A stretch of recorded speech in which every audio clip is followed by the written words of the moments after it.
gouvernement Masuka s'engage à désenclaver le Lualaba et à soutenir le développement local. 3 nouveaux ponts sont en construction après l'inauguration des ponts Loudi et Loufoura. On fait le point dans un instant.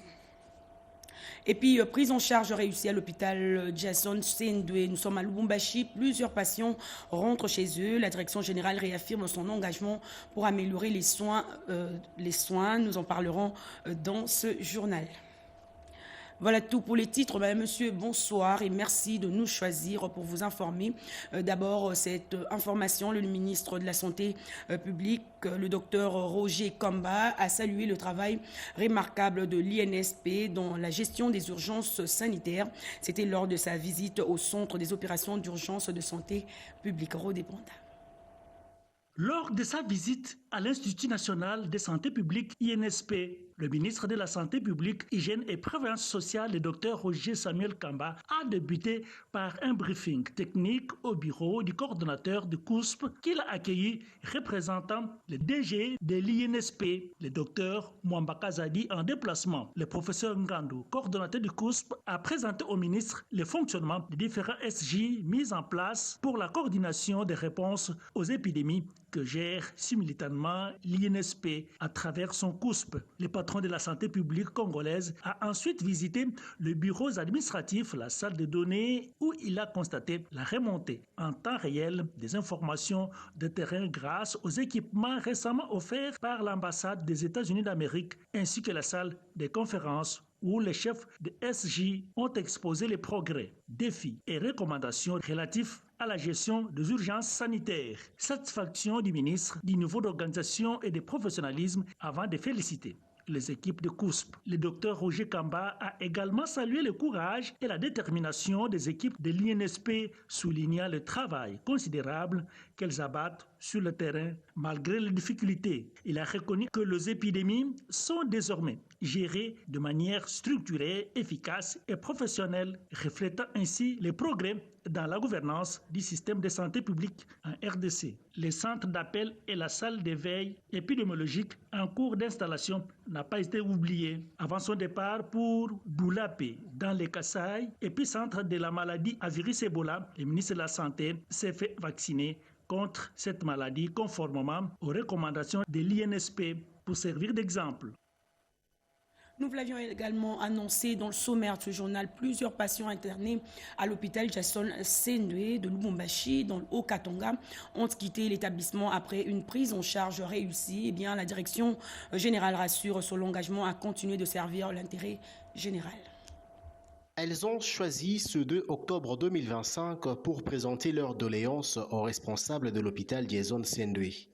Il s'agit des femmes bloquées pendant plusieurs jours dans cette structure sanitaire faute de paiement. C'est auprès du directeur général, le docteur Foreman Mabala, que la demande a été formulée. Et c'est au nom du chef de l'État et du ministre national de la Santé que cette libération a vécu, a indiqué le docteur Foreman Mabala, le directeur général.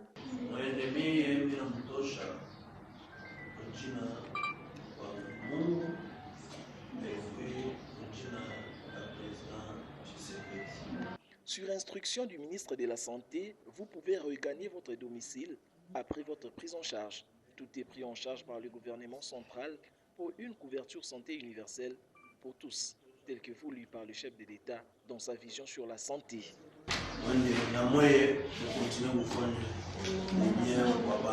Touchée par ce geste, l'une des femmes bénéficiaires de cette libération, sans aucun frais, a exprimé sa gratitude, signalant que plusieurs autres cas similaires ont déjà été traités dans cet hôpital public de référence tertiaire. Il n'est pas seulement question du désengorgement de la structure, mais aussi et surtout l'humanisation des services rendus à la communauté.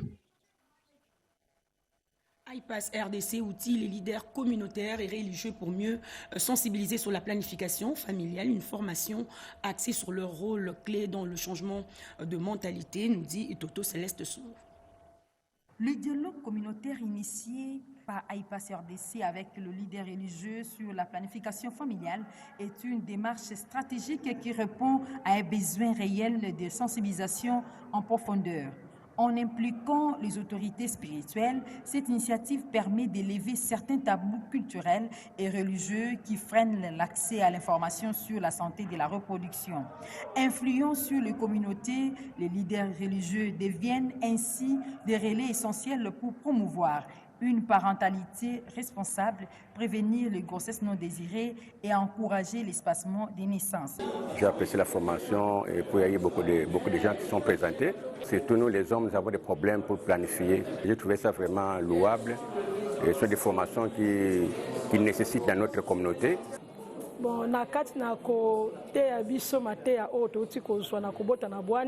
AIPAS a organisé une formation à l'intention des responsables des églises de réveil de Kinshasa, capables de faire d'eux des formateurs de formateurs dans leurs églises respectives. Au cours de cette session des renforcements des capacités, l'accent a été mis sur la planification familiale et la santé de la reproduction.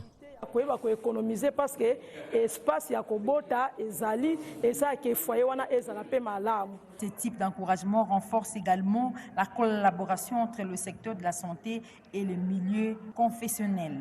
Sensibiliser, éduquer et accompagner sont là les piliers d'une société où chaque famille peut faire des choix éclairés, libres et respectueux de la dignité humaine. Une approche inclusive qui place l'humain au centre de l'action.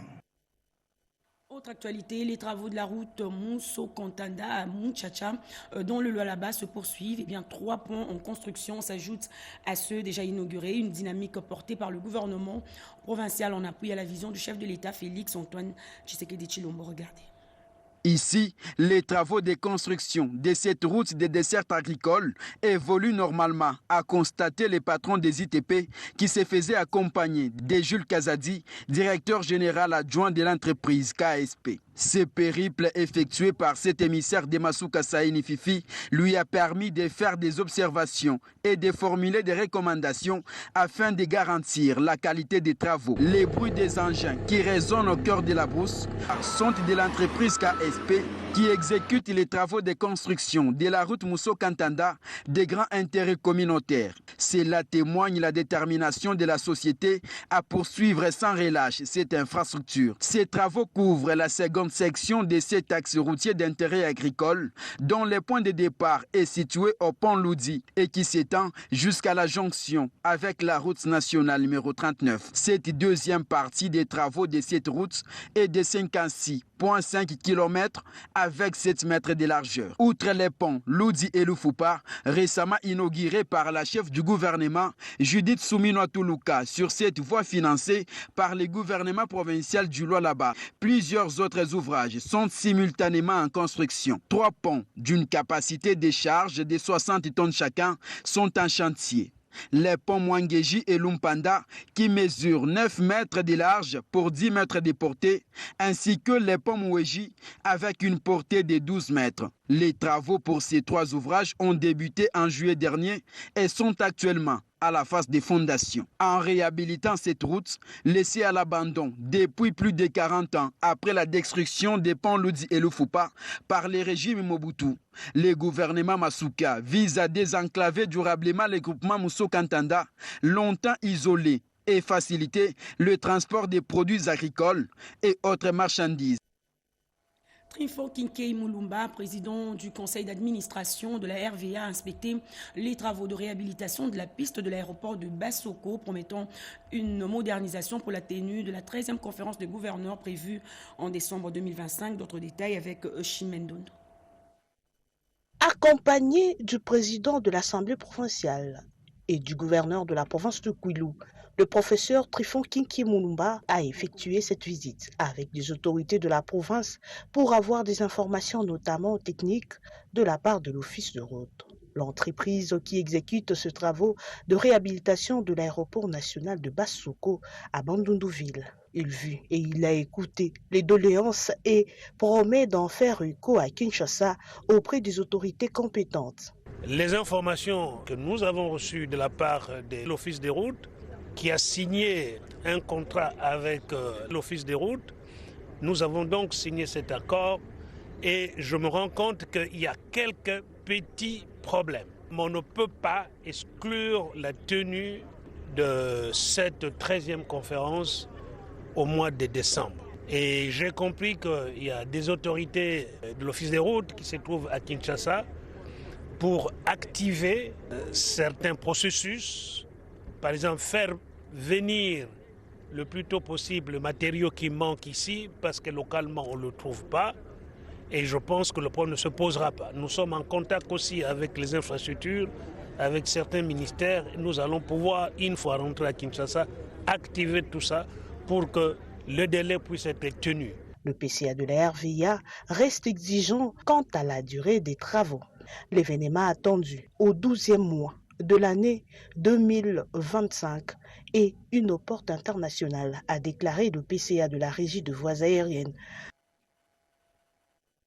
La RDC lance les préparatifs de la semaine congolaise du tourisme prévue du 13 au 17 octobre à Lubumbashi. Le ministre de tutelle Didier Manzenga a ouvert les travaux préparatoires à Kinshasa en présence des experts. Willy Atunakov était de la partie.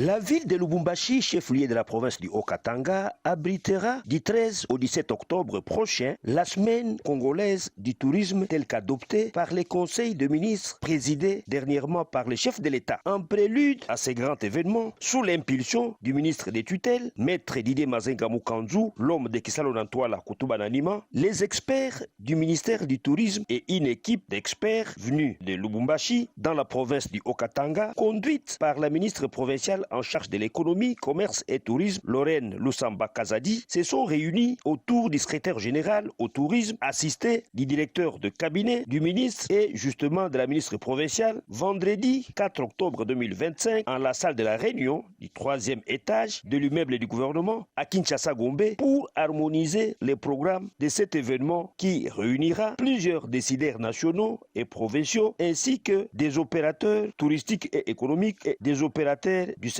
du tourisme. Lors de la présentation de ces civilités jeudi dernier auprès du ministre Didier Mazenga Mukanzu, la patronne provinciale du tourisme dans les Haut-Katanga est revenue sur les enjeux socio-économiques de ces forums et sur les invités de marque. Alors tout à fait, alors nous nous sommes déplacés pour venir ici dans le couloir du ministère du Tourisme car le Haut-Katanga est en train de préparer un événement grandissime qui sera la Semaine congolaise du tourisme. Le Haut-Katanga est prêt à accueillir la Semaine congolaise du tourisme et il n'y aura pas que des invités qui viennent du Haut-Katanga car sont attendus les 26 ministres provinciaux de tourisme de la République. Nous aurons aussi des invités internationaux qui seront dans la province dotée de paysages touristiques. En marge des travaux de la 5e édition de cette semaine touristique, plusieurs activités sont prévues, entre autres la signature d'un accord de coopération en matière du tourisme entre la RDC et la Côte d'Ivoire en présence de la première ministre Judith Souminois, les exposés, visites guidées des sites touristiques, visites des stands, gastronomie et les animations culturelles.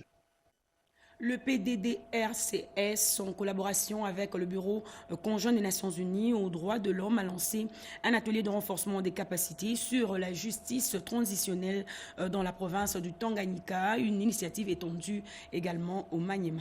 Pédimokunda. Transformé aujourd'hui en influenceur des paix, 200 bénéficiaires dont 67 ex-combattants et 97 femmes dans diverses filières, à savoir l'agropastorale, boulangerie, pâtisserie, conduite automobile, coupe et couture et menuiserie de plusieurs centres de formation professionnelle à Lubero et à Butembo dans le Nord Kivu, remercie le PDDRCS pour leur encadrement et formation dans leur réintégration socio-économique. Nous étions des ex-combattants dans la brousse. Nous avons écouté l'appel du PDDRCS et aujourd'hui nous sommes transformés. Nous ne pouvons que dire merci et demander aux autres ex-combattants de se rendre à leur tour pour être démobilisés et réintégrés.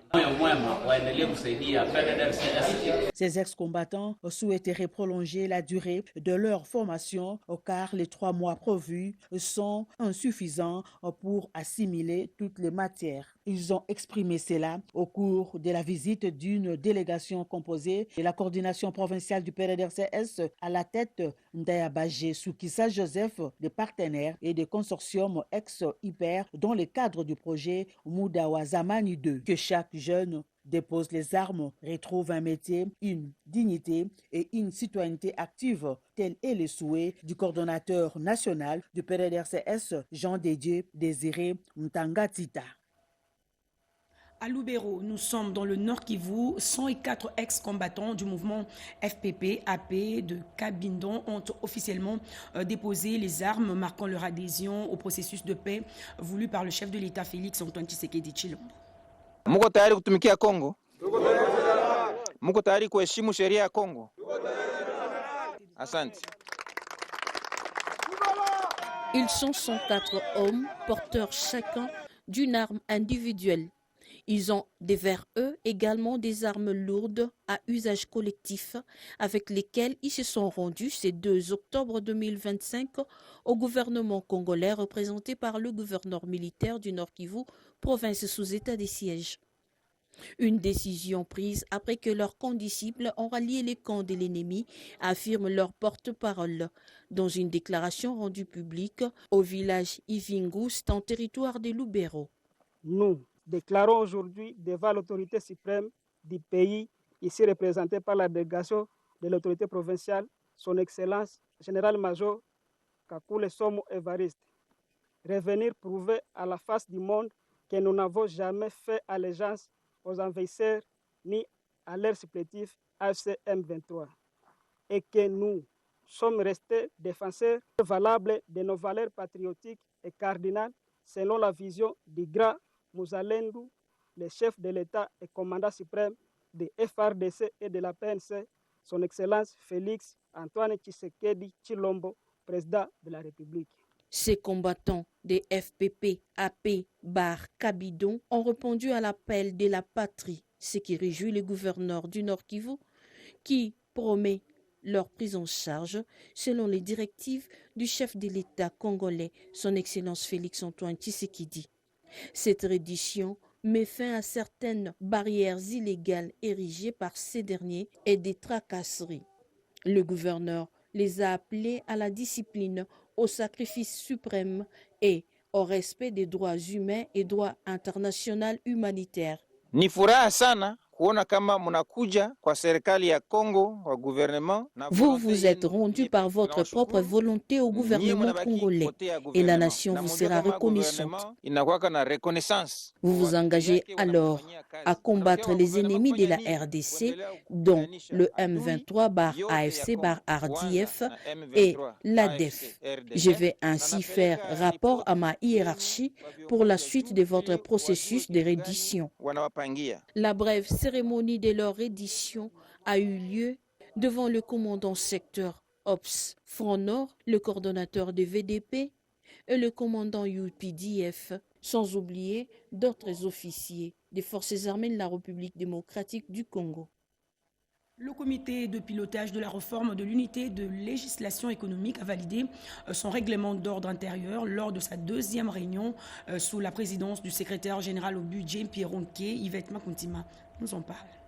C'est dans les cadres feutrés de l'hôtel Elaïs que s'est tenue la deuxième réunion du comité de pilotage du projet COPUL, comité de pilotage de la réforme de l'unité des législations économiques, fruit de la coopération entre le gouvernement congolais et la coopération belge à travers ENABEL. Cette rencontre stratégique, axée sur la gouvernance financière, a réuni plusieurs hauts responsables, dont le secrétaire général au budget, Pierre Ronquet Sanamakou. Ce dernier a souligné l'importance capitale du projet COPUL dans les processus de réforme en profondeur des finances publiques en République démocratique du Congo, en RDC. Aujourd'hui, nous examinons sa version révisée, étape qui témoigne le dynamisme et l'esprit constructif du COPUL. Cette rencontre offre donc l'opportunité d'examiner les progrès réalisés, d'identifier les défis persistants et de consolider les bases d'une gouvernance plus efficace. Elle nous permet également de renforcer la collaboration entre les gouvernements et ses partenaires en mettant au centre les priorités nationales, notamment la consolidation de la paix, la relance économique et la protection sociale. Moment fort de cette session, la validation et signature du règlement d'ordre intérieur du COPUL, symbole de l'engagement ferme des deux parties à concrétiser les axes de cette réforme ambitieuse. Dans un élan d'humanité et d'émotion, le secrétaire général au budget a clôturé les travaux en rendant un vibrant hommage à son collègue, le secrétaire général aux finances, récemment décédé, salué par un moment de recueillement. La population de Boulungu, nous sommes dans le Kwilu, a été sensibilisée à l'unité et à la cohésion nationale. Héritier Boubou Makambo, cadre de l'Union sacrée, a mené une campagne sur les valeurs républicaines. Jacob Obassedouga. L'unité et la cohésion nationale se cimentent dès les bas âges du temps. C'est dans ce cadre que Héritier Boubou Mazabo, cadre à l'Union sacrée, a effectué dernièrement les déplacements de Boulungu dans la province de Kwilu. Le constat est sans équivoque, car cette visite politique était très bénéfique et riche d'enseignements. À Boulungu, la population s'est dit prête à accompagner la vision politique du chef de l'État, Félix Antoine Tshisekedi Tshilombo, pilotée par la première ministre Judith Suminwa Tuluka. La population de Boulungu, qui a bien accueilli cette visite de travail, a remercié aussi les chefs de l'État pour les choix des conférences des gouverneurs dans cette partie de la République démocratique du Congo. Dans une communication pleine d'essence et d'émotion faite à Kikongo, cet enfant du terroir n'a pas lésiné à éveiller la conscience de ses frères et sœurs de Boulungu sur la quasi-totalité des sentiments de solidarité, de cohésion et de l'unité nationale. Selon lui, cette campagne de sensibilisation sur les valeurs de la République constitue un devoir patriotique pour le triomphe et le succès d'une nation plus solidaire, plus juste et prospère grâce aux vertus du sacro-saint principe de vivre ensemble. Tout Boulungu a apprécié ces messages du secrétaire général du DRPC, parti de l'Union sacrée, pour l'éveil patriotique d'un Congo fort, debout et prospère. À Lubumbashi, dans le Haut-Katanga, les forces vives saluent la reprise de l'économie nationale. La remontée du franc congolais face au dollar américain a été au centre d'une matinée d'échange organisée par Vision Fachi Rénové. Cédric Kenina pour la suite. Depuis quelques jours, Kinshasa, la capitale, et d'autres provinces de la République démocratique du Congo observent une baisse de prix de produits de consommation courante, conséquence directe de l'appréciation du franc congolais face au dollar américain. C'est dans ces contextes que Kalimboui, président de la VFR, Vision Fachi Rénové, a réuni le membre et cadre de sa formation politique à Lubumbashi et du Haut-Katanga pour féliciter le gouvernement congolais pour le raffermissement du franc congolais face au dollar. En effet, Kalimboui a fait savoir également que la stabilisation du franc congolais, la sécurisation des dépôts bancaires et le maintien de la masse demeurent une priorité pour le gouvernement congolais. À en croire, le peuple d'abord, ne pas un simple slogan, mais une réalité qui se matérialise par les actions concrètes menées par le chef de l'État, Félix Antoine Tshisekedi Tshilombo, qui tient à ce que cette dynamique économique se maintienne pour contribuer à améliorer le pouvoir d'achat des Congolais et freiner la vie chère. Signalons par ailleurs que Kalimboui encourage vivement le gouvernement congolais ainsi que le président de la République pour les efforts consentis. Le témoin de Fachi a apporté son soutien aux élèves déplacés du site de Kingoze à Bunia en leur offrant des fournitures scolaires et en assistant les orphelins, une action pour valoriser les réalisations du président de la République en Ituri. Cette dotation était constituée des cahiers et des stylos symboles de la SBL. Les témoins de Fachi ont apporté joie et sourire à ces élèves déplacés du site Kigonze de Bunia pendant cette rentrée scolaire. Ce même geste a été posé également en faveur des élèves de l'école primaire officielle ville de Bunia ainsi qu'à l'orphelinat Sankizito. Dans sa gibecière, la SBL a apporté également des habits et des vivres à ses enfants, ce qui a réjoui les responsables. Et nous avons reçu les ballons, des tricots, mais il y a beaucoup de choses. Les cahiers, les laits. Pour accompagner la gratuité que nos élèves et parents bénéficient.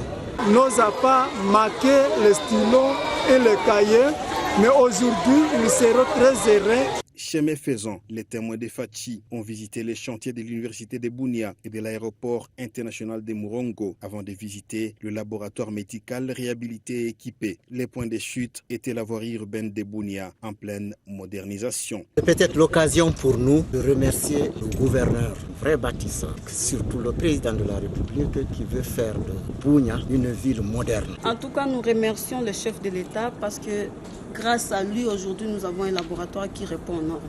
Au nom des bienvenus, Mounia Soubi, coordonnateur national de la SBL, les témoins de Fachi, Irène Bouboulenga, la coordonnatrice provinciale, a donné le bien fondé de cette ronde. Nous, les témoins de Fachi, on est vraiment satisfaits parce que notre président de la République travaille vraiment. Les gouverneurs militaires de la province de l'Ituri, M. Hugo et Rachamantoni, ne cessent d'accompagner la vision du chef de l'État dans la province de l'Ituri. Il faut dire que c'est depuis le 30 juin dernier que la SBL témoin de Fachi est opérationnelle dans la province de l'Ituri. Le coordonnateur du rassemblement des compagnons d'Étienne Tshisekedi pour le changement et le progrès social est revenu sur l'attribution de la médaille à titre posthume à Étienne Tshisekedi Wamilumba, d'heureuse mémoire par son excellence Joao Lorenzo. Le rassemblement des compagnons d'Étienne Tshisekedi pour le changement et le progrès social se félicite de l'attribution de la médaille de mérite à titre posthume à son mentor, Étienne Tshisekedi Wamilumba, d'heureuse mémoire. De très hautes distinctions. Cette médaille, remise en main propre par son Excellence Joao Lorenzo, président de la République de l'Angola, chef de l'État, à son fils aîné, Jean-Claude Tshisekedi, en reconnaissance du combat politique mené par Étienne Tshisekedi Wamilumba contre la dictature et pour l'instauration de la démocratie et de l'état de droit en République démocratique du Congo et en Afrique. Quant au génocide perpétré en République démocratique du Congo, les RCT-CPS insistent sur les sommes versées par les Congolais innocents durant plus de 3 décennies. Toutes ces vies fauchées et décimées par le Rwanda et ses supplétifs devraient être reconnues par la communauté internationale à travers l'Organisation des Nations Unies. S'agissant de la déclaration de M. Massad Boulos, les RCT-CPS relèvent des faits troublants se rapportant aux accords de Washington, d'une part, et de Doha, d'autre part, à savoir, d'un côté, les contradictions constatées dans les déclarations de M. Massad Boulos, qui dit une chose et son contraire, dans un langage diplomatique alambiqué qui sème la confusion dans les esprits, et de l'autre côté plombe les discussions et échanges de Washington et ceux de Doha pour la mise en œuvre des mécanismes de paix et de sécurité en République démocratique du Congo. Et pour professionnaliser davantage ses services, la Metelsat a tenu un atelier de renforcement de capacités techniques et opérationnelles de son personnel prévisionniste. Béatrice Chako et Yvette Makuntima nous en parlent.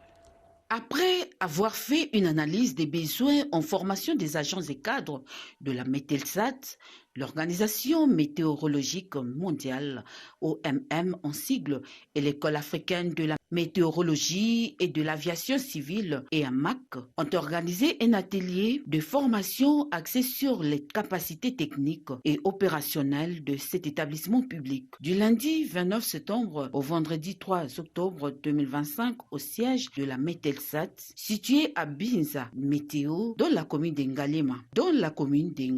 Cette formation a pour objectif moderniser et professionnaliser les services de la Metelsat afin de renforcer la fourniture d'informations météorologiques fiables pour la prise en charge, pour la prise de décisions en matière de gestion des risques climatiques et de développement durable en RDC. Les participants à cette formation ont visiblement exprimé sur leur satisfaction pour avoir pris part à cette formation. Débutée lundi 29 septembre, cette formation s'est clôturée vendredi 3 octobre 2025 à 16h.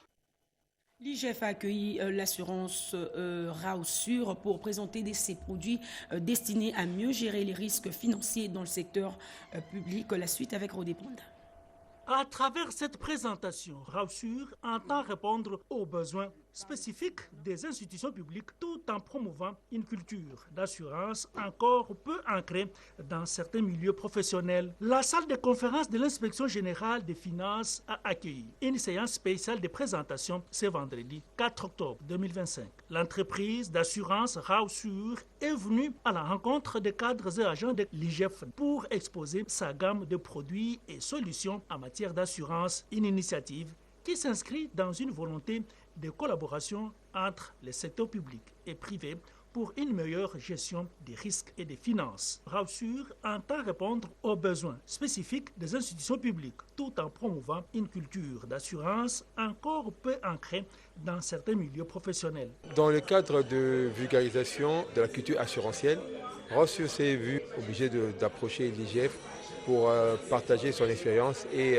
parler des produits qu'elle offre, notamment en assurance vie, la gestion des comptes finaux. L'IGF, dans sa mission de contrôle et de transparence, encourage toute démarche qui va dans le sens de responsabilisation financière. Collaborer avec les institutions comme Rausur permet de mieux encadrer la gestion des risques au sein même de l'administration. Ce qui intéresse plus les inspecteurs des finances et les agents et cadres de l'assurance vie ou assurance maladie, nous sommes tellement satisfaits. Cette rencontre s'inscrit également dans un contexte où l'assurance est appelée à jouer un rôle clé dans l'assainissement des finances publiques, la couverture des risques institutionnels, mais aussi dans la promotion de l'inclusion financière. Des perspectives de patronat ont été évoquées entre Rausur et l'IGF.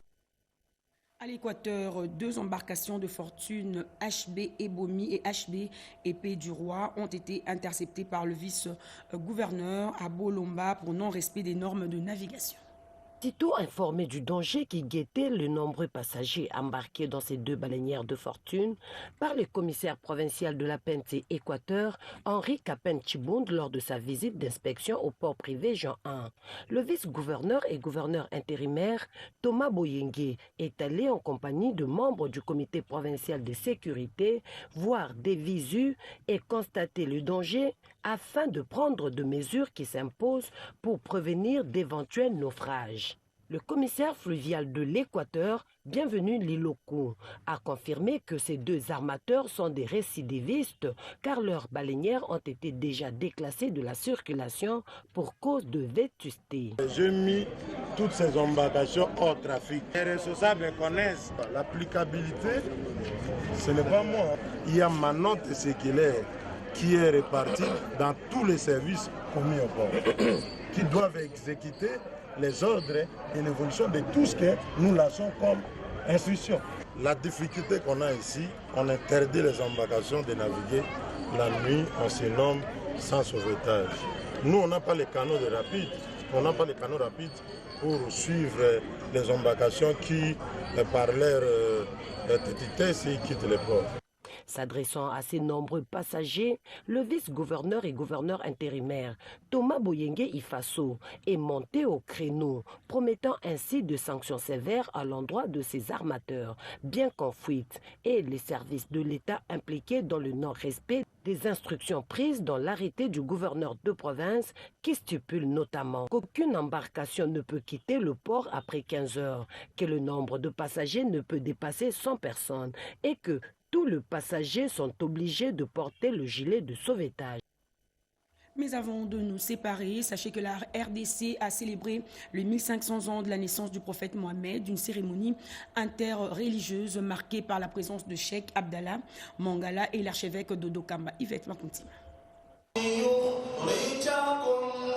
Cette célébration des 1500 ans de la naissance du saint prophète Mahomet a rassemblé plusieurs communautés de foi, notamment les représentants légaux de la communauté musulmane sunnite en République démocratique du Congo, le Cheikh Abdallah Mangala, ainsi que des personnalités politiques venues témoigner leur soutien à cet appel à l'unité. Les représentants légaux du Conseil interreligieux congolais CIC, archevêque Dodo Kamba, s'est exprimé à l'occasion de cette célébration des 1500 ans de la naissance du prophète Mahomet, organisée par les conseils supérieurs chiites en RDC à la mosquée Al-Rassoul de Kinshasa. De 1500 ans de la naissance du prophète Mohammed est un symbole de l'unité, un jubilé auquel on ne pouvait pas être insensible. Pour lui, Le pays est en train de connaître beaucoup de soucis ces derniers temps et l'espoir repose sur les hommes des dieux établis. Il n'y a qu'un seul Dieu qui nous unit en réalité, raison pour laquelle nous devons transcender nos égos et nos différends, être un peu au-dessus de tout cela pour pouvoir vivre ensemble. Le pays est en train de connaître beaucoup de soucis en ces temps derniers. Je pense que l'espoir repose sur les religieux, les hommes de Dieu que nous sommes. Si nous apprenons à parler d'un même langage, je crois que nous faciliterons la tâche aux politiques et au reste des citoyens de ce pays. Seule la parole commune des religieux peut contribuer à apaiser les tensions tout en insistant sur la nécessité pour les leaders spirituels de dépasser les divisions confessionnelles. Dans l'unité, on pourra triompher. Ainsi s'achève ce journal qui a connu le concours rédactionnel de Gauthier Kassi et Toto Céleste Songo, réalisé par Yolande Voka et Rodé Panda, coordonné par Fifi Monkundi, le tout sous la direction de Jacques Kabouabassé Dougan en leur nom. Je vous dis merci à vous de l'avoir suivi. Prochain rendez-vous avec l'actualité, c'est tout à l'heure à 20h dans une présentation de Cédric Kenina. Quant à moi, je vous retrouve le dimanche prochain à la même heure. Merci de rester avec nous. Au revoir.